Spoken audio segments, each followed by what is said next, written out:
ஸ்ரீரங்கம் இடைத்தேர்தலுக்கான களம் விறுவிறுப்படைந்துள்ளது. அரசியல் கட்சியினர் தீவிர வாக்கு சேகரிப்பில் ஈடுபட்டு வருகின்றனர். அதிமுக வேட்பாளர் வளர்மதிக்கு ஆதரவாக அமைச்சர்கள் பலர் வாக்கு சேகரித்தனர். அமைச்சர் தோப்பு வெங்கடாச்சலம், உள்ளாட்சித்துறை அமைச்சர் வேலுமணி, போக்குவரத்துத்துறை அமைச்சர் செந்தில் பாலாஜி உள்ளிட்டோர் நேற்று ஓட்டு வேட்டையாடினர். இதேபோல் திமுக வேட்பாளர் ஆனந்துக்கு ஆதரவாக திமுக முன்னாள் அமைச்சர்களும் எம்எல்ஏக்களும் பரப்புரை மேற்கொண்டனர். இதனிடையே தேர்தலில் முறைகேடுகளை தடுக்க பல்வேறு ஏற்பாடுகளை தேர்தல் ஆணையம் மேற்கொண்டு வருகிறது.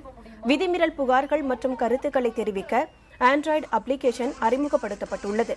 மேலும் வாக்குப்பதிவை மக்கள் பார்க்க வசதியாக கேபிள் மூலம் ஒளிபரப்பு செய்யவும் ஏற்பாடு செய்யப்பட்டுள்ளது. இதனிடையே ஸ்ரீரங்கத்தில் பக்தர்கள் தங்கும் விடுதியில் இருந்து அரசியல் கட்சியினர் வெளியேற வேண்டும் என்று தேர்தல் அதிகாரி மனோகரன் உத்தரவிட்டுள்ளார்.